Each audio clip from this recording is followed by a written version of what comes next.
There was a group of anonymous players who would always win in every game they play. They only consisted of 4 members, but they managed to defeat their opponent who had 1,200 members.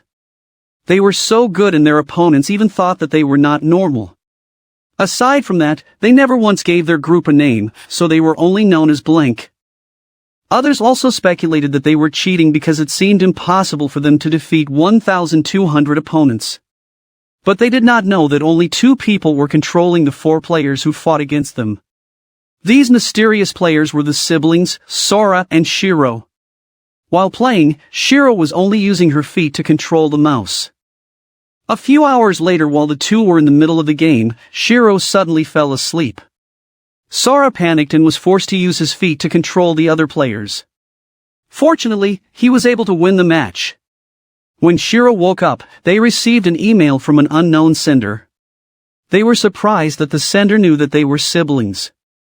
When they clicked on the link that was sent to them, a chess game appeared. Since Shiro was good at chess when it came to high-level computers, Sora let her play it. While in the middle of the game, they realized that their opponent was not a computer and that someone was controlling it. In that case, Sora decided to help his sister, and after some time, they also managed to win. They once again received an email and were asked what they could say about their world. That was the moment when Sora began to think about what he had noticed around them. The unknown sender emailed again and told them about a world he knew that would suit them.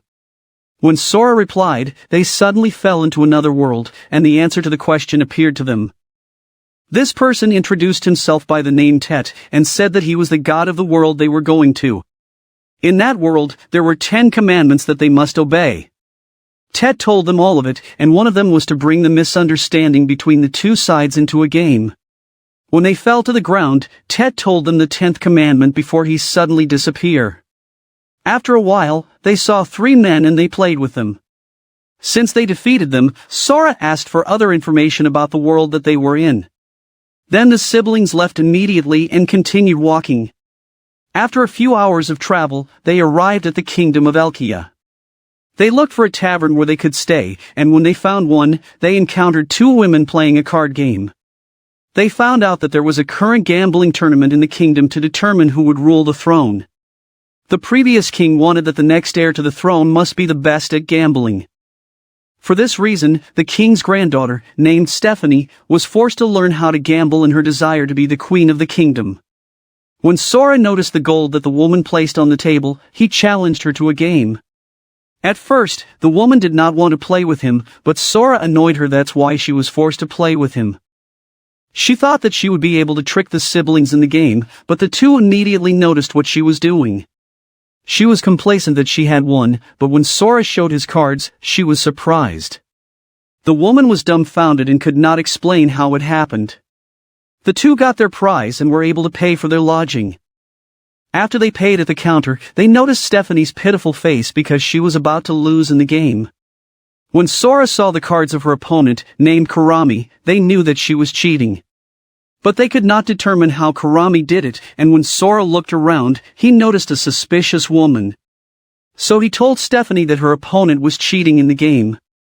However, Stephanie did not know what to do, so Kurami still defeated her. A few hours later, while the siblings were resting, Stephanie visited them and she was just wrapped in a blanket. She was annoyed because Sora did not mention how Kurami cheated. Since she was complaining, the siblings were thinking that she was blaming them for her loss. Sora suddenly said that he no longer wondered why she always lost in the game because she was the granddaughter of a stupid king. When Stephanie heard this, she was so angry and wanted Sora to take back what he said about her grandfather. She was about to slap him when Sora suddenly challenged her to a game. He remembered that according to the commandment, this was a way to settle disagreements among people. They agreed to play rock, paper, scissors, and Sora said that he would always use the paper sign. He would lose if he used rock and scissors, but it would be a draw if he beat Stephanie with rock and scissors. If Stephanie won in their game, he promised to do everything she wanted, and he would also tell how Kurami cheated earlier. But if he won, she must follow everything he would tell her. If the result was a tie, he would give a hint as to how Kurami cheated, and in return, he would just ask for a small favor. Stephanie agreed to all of it, and they immediately got ready. When they started the game, Sora won, but since he did not use paper, the result was a draw. Stephanie thought that the only favor that Sora would ask was for them to have a place to stay. But what Sora wanted was for her to like him. Since the 10 Commandments were absolute, she immediately felt different about Sora. Sora asked her if they could also live in the palace, and Stephanie immediately agreed. Through the power of the 10 Commandments, she could not refuse anything that Sora asked for. When they arrived at the palace, they took a bath first, and that was when Shiro told Stephanie that they were from another world. Stephanie was not even surprised because it was possible through summoning magic. After they bathed, they were also given new clothes. While they were on the balcony, Shiro read a book written in another language, and according to Stephanie, it was the language of humanity. It was only here that they found out that the human race in this world was called humanity. There used to be other kingdoms ruled by the humanity, but when her grandfather took the throne, these kingdoms fell one by one, and only Elchea was the only kingdom left. They also learned about the Exceed that consists of 16 races to which the humanity belong. The leading race was called the Old Deus, or the gods who were defeated by the one true God. It included the elves in the 7th place, and their elven guard was the largest nation on the planet. While the Amanitais were in 16th place or at the lowest rank. It happened because the Amanitais, like other races, could not use magic. That was the moment when Sora thought that this was the reason why the Amanitais could not win the game. He immediately asked Stephanie to take them to the kingdom's library, but the books were just written in humanity. But a few moments later, Stephanie was surprised that Shiro immediately learned their language. Since the siblings displayed their amazing skills, Stephanie was thinking that they might be the ones they needed to save Elchea. After Sora read most of the books, he learned a lot about the kingdom of Elchea. This included the former king's gambling, and used some of Elchea's territory in his bet. Unfortunately, he lost several times, and this was the reason why other humanity started thinking that he was a fool. However, Stephanie believed that her grandfather just wanted to show to everyone that the humanity had the potential to defeat other races. This was the reason why she wanted to be queen, to prove that her grandfather's belief was right. And once it happened, she could have a chance to restore the territories that they lost. Sora knew that the wishes of Stephanie and her grandfather might not happen if someone else led Elchea.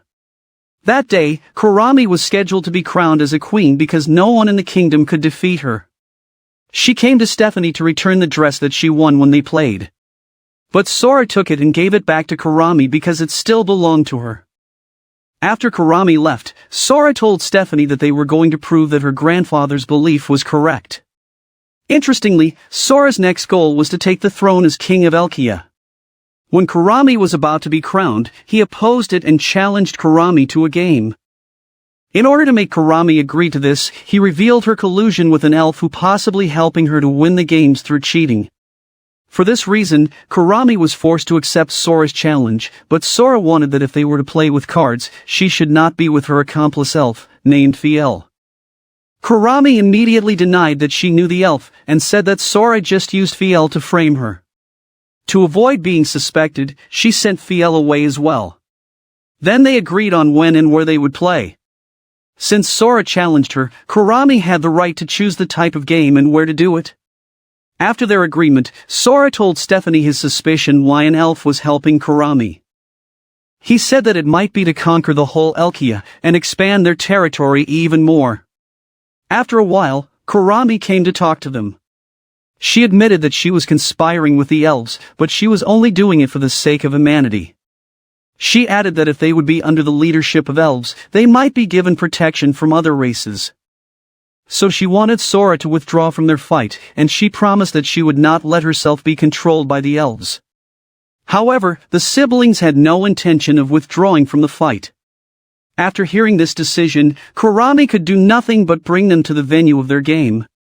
They would play chess, but according to Kurami, they would not play an ordinary chess game because each one of their piece had their own will. Sora told Kurami that he and Shiro would play, and that they would switch in the middle of the game. Kurami agreed to this and thought that they might have not yet discovered her trick. When the game started, they were surprised that Kurami's pawn moved 3 steps. Only then did they realize that this was what Kurami meant earlier. Despite that, Shiro just continued to play with the correct moves of the pieces. But when she wanted to move a pawn, it did not follow her command. It turned out that the piece would not follow when it knew that the move could kill him.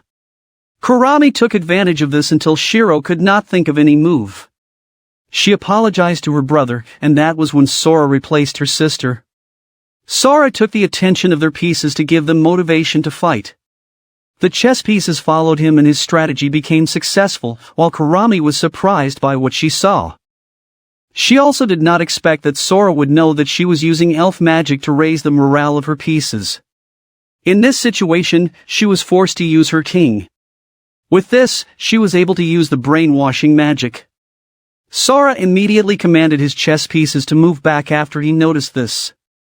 But since he had not yet discovered her trick, Kurami just directed her pieces to move forward. When Kurami's queen was about to be deposed by the king, Sora went down to stop it. He encouraged her not to obey her king because he was using brainwashing. He was able to make the queen believe in him, causing her to change and choose Sora's side. For this reason, even one of Kurami's knights followed too. That was also the moment when the pieces struck against the king, and the other pieces of Kurami agreed on this too. Sora suggested Kurami to submit, but she did not listen to him. She even tried to command her remaining pieces to attack, but because of her wrong moves, someone assassinated her pieces, causing her entire army to disappear. Because of this, Sora and Shiro were declared the winners of the game. Stephanie remembered what her grandfather told her, that a day would come when someone would suddenly appear, and they would serve as the hope of humanity. Since they won, the siblings were crowned to lead the kingdom of Elchea. The first thing they did was talk to the ministers to fix the problems within the kingdom. They also taught them to make their work easier. Stephanie was amazed that the siblings easily fixed what needed to be done in domestic problems. After some time, they gave a speech in front of the people. They gave hope to humanity and told them that even if they were the weakest race, they would be able to compete with other races. They even declared their war against other races to recover the territories they had lost. Because of what they did, Stephanie was in a panic for fear that the other race might attack them. But the siblings were complacent that the other race would not do it. Sora reminded her that they had defeated the elf's power, and others would surely think they were receiving the support of another race that was even stronger than the elves. In that case, they would definitely not attack them unless the other race determined which race supported them. A few hours later, while they were resting, Shiro read in a book about flugels. They were known to love seeking knowledge, so they played games just to get books in different places. Just a few moments later, the color of the whole surroundings suddenly changed. It was done by Tet because he wanted to talk to Sora and Shiro. He asked how they were after a few days of their stay in the new world. Tet knew they were just waiting for an opportunity to challenge him to a game. But Sora reminded her that they had defeated him before. Tet assured him that he would not lose again in the next game. The siblings thanked him for bringing them to this world because this was the world that suited them. After he left, Stephanie could not believe that Sora and Shiro had already defeated Tet. Because of what she learned, her hunch only grew stronger that the siblings might be able to save Elchea. But after that day, the siblings left the responsibilities to her and to the ministers because the two were busy playing the video games. She could not stand what they were doing anymore, so she decided to confront them. She challenged Sora to a game, and if she win, he must become a decent person. They chose to play blackjack, and Stephanie was confident that she would beat Sora. It turned out that she was hiding a trick in this game that she had practiced several times. When the game started, she won several rounds until they arrived at the last round. She thought that she had won, but she was surprised when Sora immediately took a stand even though she had not yet seen the cards yet. However, she was sure that she had won, but when Sora showed his cards, she was surprised that she lost in the game. But even though she did not win, Sora still granted her request. After they took care of some of the nobles, they decided to leave the kingdom.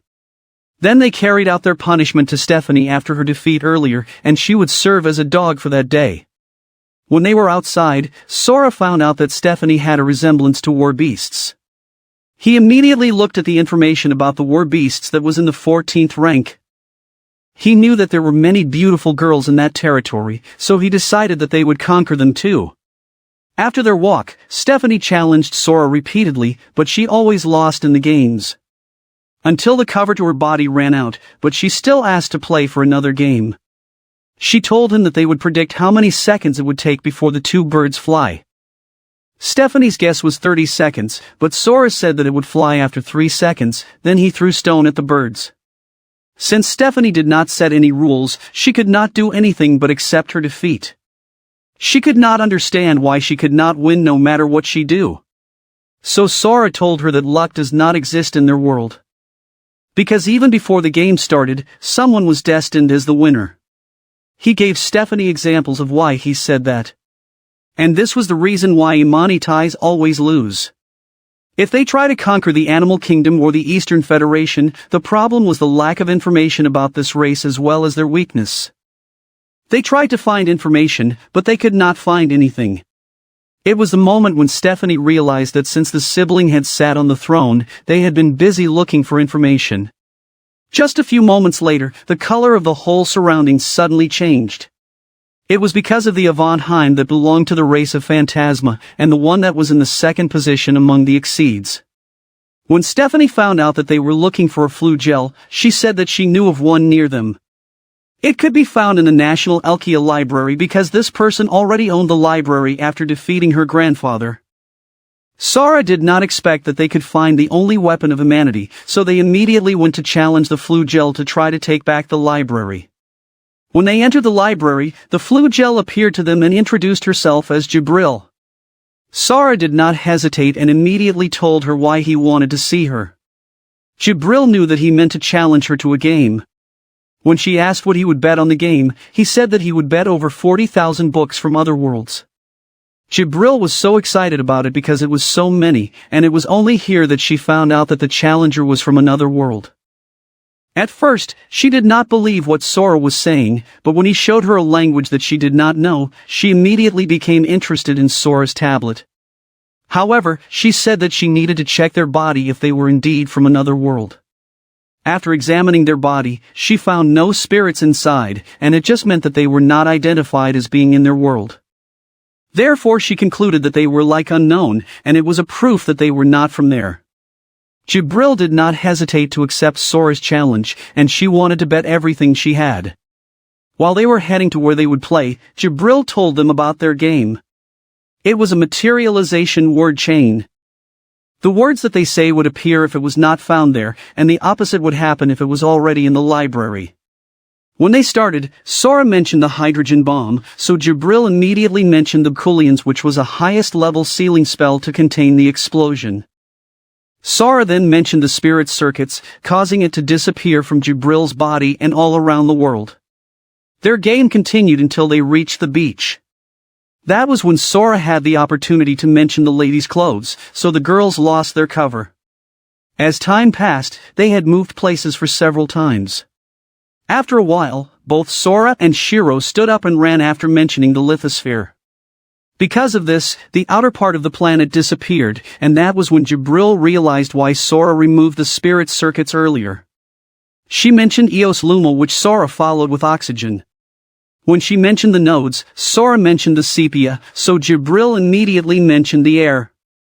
She thought that she could breathe even without oxygen, but Sora's suspicion was correct that she did not know anything about atomic theory. For this reason, they mentioned the rest of atmosphere. Jibril even thought of a way to answer an empty-headed academic, but it turned out that Sora had already prepared the Coulomb force. After the things that happened, Jibril was thinking about what Sora had done earlier. And that was when she realized that even before they started, Sora had already calculated what was going to happen. She could not answer anymore, causing Sora to win, and the whole environment went back to normal. Jibril was amazed at what Sora did, and it was here that Sora mentioned that they wanted to challenge a god. So Jibril found out that it was Tet who brought them to their world. That was the moment when Jibril decided to serve Sora and considered him her new master. The news immediately spread that a flugel was already serving the new king of Elchea, so Kurami and Fial learned about it too. Even Sora's plan in the Eastern Federation had reached them. Since Jibril knew a lot about the Eastern Federation, Sora asked for information on it. Aside from the information that Jibril gave, she also said the possibility that they might not be able to defeat the Eastern Federation. She revealed that she had challenged them before, and she had lost against them. Because of this, Kurami thought that the War Beasts or the Eastern Federation were the ones supporting Elchea. If the Elven Guard was defeated 4 times in the Eastern Federation, this was probably the reason why Sora defeated a Flugel. And with the help of the War Beasts, it was possible that they did a trick that even an elf could not figure out. Sora asked Jibril what kind of game they played before, but she could not remember it because one of the conditions of the Eastern Federation was to delete the memory of those they defeated in the game. The only thing they would remember was that they were defeated by the Eastern Federation. So Sora wondered why the Eastern Federation expanded their territory that much in just 50 years. It was also stated in a book that only one race had challenged them in the last 10 years. Jibril suddenly took them outside the palace to answer their questions. They saw a tower in the distance and found out that it was the Eastern Federation Elchean embassy. They realized that the only country that challenged the Eastern Federation in the last 10 years was the Kingdom of Elchea. The former king was defeated 8 times against the Eastern Federation, which caused the loss of half of Elchea's territory. Sora did not understand how the former king allowed this to happen, so he repeatedly insulted him. Because of the thing he said, Stephanie was hurt so much that she left. A few minutes later, as she locked herself in her room, she looked at the key that her grandfather had given her. Before her grandfather died, he left this key in her care and instructed her to give it to whoever she could trust on the fate of Elchea. Jibril suddenly appeared and told her to go to the library. She did not actually want to follow Jibril, but since she wanted to know what Jibril wanted to show her, she was forced to go to the library. When she arrived, she heard that Sora and Jibril were talking about the 8 territories that the former king staked in the Eastern Federation. Sora also believed that the former king had a reason why he arrived at a decision to sacrifice their other territories. He suddenly noticed why the former king stopped challenging the Eastern Federation after the 8th test, and he thought that the former king might have already achieved his goal. Then it also came to his mind that the memories about the games had not been lost in his memory. Jibril suddenly reminded him that not all humanity was like him when it comes to thinking. He immediately understood what Jibril meant because even him was not amazed in humanity. However, he still believed in their potential. Because of this, he also had to start believing the former king. After Stephanie heard everything he said, she decided to give him the key. They had already discovered a secret room in the former king's room a long time ago, so it was easy for them to open it. When they entered, they saw the writings of the former king. After reading them, Sora confirmed that the former king did not really lose his memory. The war beasts knew that they could easily handle the humanities, so they did not erase the memory of the former king and let him try over again. He could not tell others about what kind of game they played because of the commandment that forbid him to tell others about it as long as he lived. But the situation was different because he was already dead, so he wrote down what he discovered hoping that the next king could read it. This was the reason why he wanted that the next king must be the best gambler. One day, they decided to visit the Elchea embassy of the Eastern Federation. They were met and greeted by assistant ambassador, named Ino. Sora had already noticed as if he was looking at him earlier, so he signaled that he would visit. Stephanie was surprised because Ino knew that the ambassador, named Azuna, was their target. She remembered that war beasts were also known since they were able to read minds. He let them follow him, and brought them to the room where Azuna was staying. The ambassador was so cute that Sora and Shiro could not stop touching her. Ino did not want them to waste time, so they discussed about what they want from Azuna. Sora directly told them that they intended to challenge them in a game. Ino thought that Sora was just joking, so he wanted to send them away, but he was surprised when Sora accused him that he could not really read minds. Sora knew the trick that Ino was using, and it was just a cold reading because this was Sora's specialty too. When he looked at Sora's heart, he confirmed that he was not lying. Since the sibling had already found out the truth, that was when he told them about their real goal.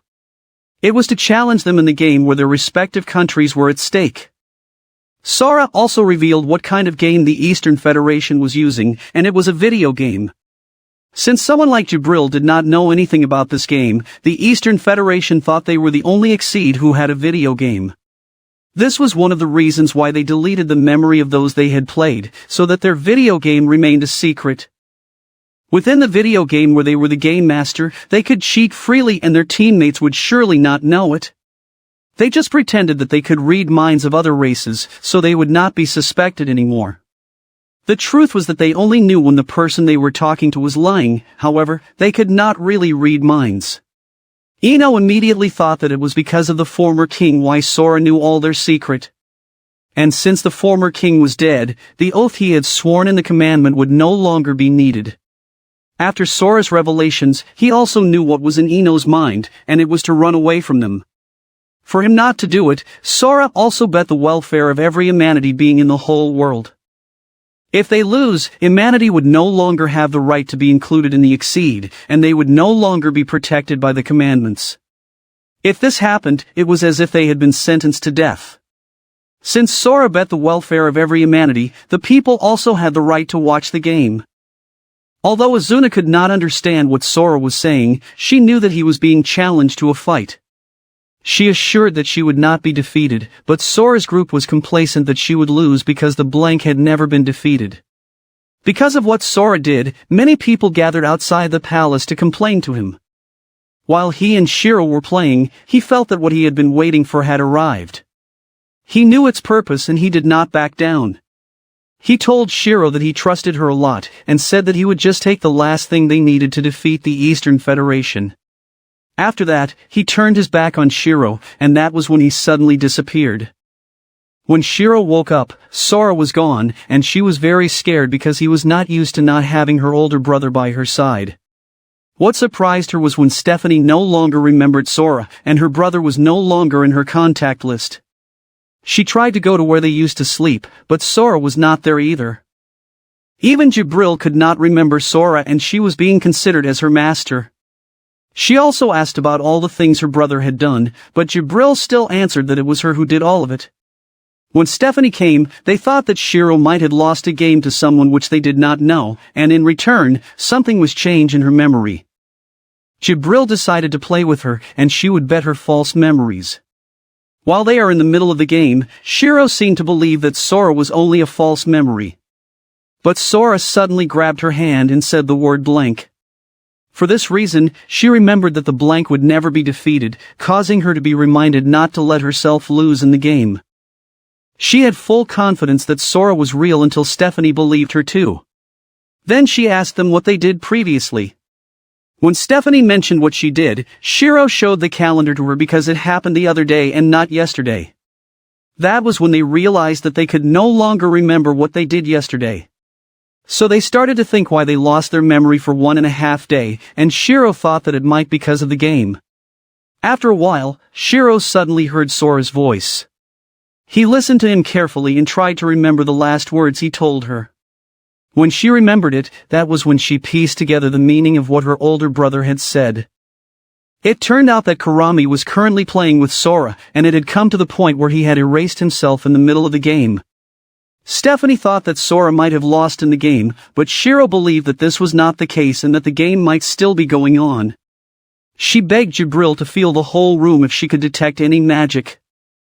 When Jibril did this, she did detect some magic, but could not determine its exact location. Stephanie started looking for it, and they found the Othello stones with elven runes engraved on them. After a while, Kurami could feel Sora's memories entering her brain to show her his plans, and the fact that no one of any other race would help them. When Sora fell, Kurami thought that she had won, but they were surprised that the game was not over yet. That was the moment when Shiro moved the 3 stones, and she immediately knew what she had to do to win the game. After what she did, they were able to win, causing the magic to be removed as well. When Sora came back, Shiro immediately hugged him. Fiel tried to wake up Kurami, and luckily, she woke up. Since Kurami saw Sora's memory, she found out that Sora wanted them to serve as his spies. Sora was able to change Kurami's view on him, so she decided to join them. After the intense game, they talked about their plan on the Eastern Federation. But before they start, Sora wanted Kurami and Fiel to introduce themselves first. They found out that Kurami was actually a slave of Fiel's family, but Fiel considered her as a true friend. Although Fiel knew that working with Sora could possibly lead to the destruction of the Elven Guard, she did not care about it anymore as long as Kurami would not be hurt. After learning the truth about the real identity of Kurami and Fiel, they started talking about the Eastern Federation. These group became the third largest country because of their shrine priestess. No one knew how dangerous they were as an opponent. Apart from this, they also had an ability called blood destruction. When the shrine priestess, named Miko, found out about the challenge of Sora, she immediately summoned Izuna and Ino. Then she reminded Izuna on what they should do. The schedule of the game had arrived, they left early to go to the embassy. Even though the people were very angry at Sora, they could not do anything and just let them pass. After they entered the embassy, Sora told Stephanie what he would ask for their last game. In order for the warbeasts not to hear them, Sora asked Jibril to put a barrier on them. A few moments later, they went to the venue of the game to start it. Before putting them inside the video game, Sora asked Izuna about the last time she enjoyed a game which surprised her. When Ino started to enter them into the video game, he suddenly sensed some magic. Then he noticed Kurami and wondered why she was there as well as Fiel. Because of their presence, it would be difficult for the Eastern Federation to commit fraud, but nevertheless, Ino was still confident that they would not be defeated. When they were already inside the video game, that was when the rules were explained to them. Using the love gun, they must aim at the NPCs who were chasing them to make them fall in love with them. Then they would give up their love power and disappear. This love power was what they would use to serve as ammunition for their love gun. But if one among Sora's group was hit by Izuna, he or she would serve as Izuna's slave and help her fight their group. Their goal was to get close to Izuna and make her fall in love using their love power. When the game started, Sora and the others moved quickly to accumulate love power. After a while, Sora thought of some pranks that he planned to do to the NPCs. Because of this, Izuna was just annoyed that he was able to have fun as if the entire race of humanity was not at stake in this game. That's why she also could not understand how fun this game was. She suddenly felt that someone was approaching her, and she immediately knew that it was Shiro. She tried to aim at Shiro, but she did not expect that the opponent managed to avoid her shot. They exchanged attacks, and Izuna was amazed that Shiro was this good. When Izuna felt that she was losing in the fight, she was forced to leave the building. He did not expect that Jibril was just waiting outside, but she still managed to stop her. She even saw Sora's attack from afar. The viewers were also surprised by what Izuna did. Jibril thought that it was the werebeast's sixth sense, but for Sora, it seemed like Izuna could see the future. It just meant that there was a fraud going on which Kurami also suspected. It turned out that Ino was using a trick so that he could talk to Izuna and let her know exactly where Sora and the others were located. So no matter where they hide, Izuna could easily track them down. After a while, Sora made Shiro do some calculation. Before Shiro could write the answer, she said something to Sora. Then Izuna suddenly attacked Sora, which was quickly blocked by Shiro. Because of this, her sister became their enemy. Fortunately, Jibril was able to act immediately and saved Sora. When they were far away, Sora remembered the blank answer to Shiro's calculation. It refers to both of them, and if Shiro was on Izuna's side, it would also serve as an opportunity for them. In Sora's mind, it is up to him how he would complete the magic formula for their success. Then he instructed Jibril to confront Izuna to give him enough time. Jibril was very happy about it because she could finally use her power. While Shiro continued to chase Sora until they reached the top of the tower. Then he got a chance to bring Shiro back to him. At that time, Izuna had just defeated Jibril and was already waiting for them. But she did not expect that Shiro would be able to attack her, causing her to lose her love gun. So Izuna used Jibril, but Shiro still found a way to counter it. Izuna was about to be hit by a bullet, so she activated her blood destruction. She attacked Sora repeatedly until the siblings fell. Sora decided to rush at them, and they did not expect what she would do, causing them to be hit by her attack. Izuna thought that she was the winner, so she returned to her normal form. But she was surprised when someone suddenly attacked her from behind. It was done by Stephanie, and that was when Ino realized about Sora's plan. It turned out that Shiro's attack previously was not for Izuna, but for Stephanie. Sora explained one by one what they did to succeed their plan. He knew that Ino was helping Izuna to track them down, and they took advantage of it. Ino could do nothing but declare Sora's group as the winner. When Izuna came to her senses, she immediately blamed herself because there were many of her kind who would surely suffer after her defeat. Despite that, Sora knew that she enjoyed the game. And no matter what she had in mind, she still could not beat the blank. Even though her first defeat was painful, she was satisfied and happy. And if she understood this, then she could be Blank's friend because she was now a complete gamer. A few hours later, while they were taking a bath in the palace together with Izuna and Ino, Miko suddenly appeared to them. She brought them to Kanagari, or the Eastern Federation capital. She thought that they were just spies of the Elven Guard, but she did not expect that the Avonheim was also with them. This was due to the influence of Jibril, who was a former member of the 18 Wings or the Avonheim government. Miko wanted to get revenge on them, which Sora immediately accepted. So Sora told her that he wanted to play the toss coin. Before they started, Miko mentioned one by one what she wanted to happen in case she won, and even if she lost. After Sora threw the coin in the air, Miko used blood destruction and chose the tail. But after the coin bounced, it stood up, and the result was a draw. Izuna just laughed because she saw that Sora moved the tile. Sora asked Miko if they both win or lose in the game. Because if they both win, they both could fulfill their wishes. Although it would be good for both sides to get what they wanted, Miko was worried because the Elven Guard would surely know about their game.